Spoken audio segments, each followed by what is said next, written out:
వధువేమో అలమేలు వరుడట శ్రీవారు మనువాడి కలిసారు చెలిమి కలిమి ఒకరికొకరు ఈ జంటను దీవించగా దేవతలందరి నోట పలికిన చల్లని మాట శతమానం భవతి శతమానం భవతి. మీస కట్టు కుంకుమ బొట్టు కంచి పట్టు పంచే కట్టు అల్లుకుంది అనుబంధము మమతలు ముడివేస్తూ తను తన తాళి బొట్టు ఆమె తన ఆయువు పట్టు ఏకమైంది దాంపత్యము 7 అడుగులు వేస్తూ నాలో సగం నీవంటూ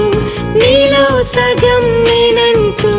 జనుమలు జతపడువలపుగ ఇరు మనసులకొక తలపుగ కలగలిసిన ఒక తను ఒక శతమా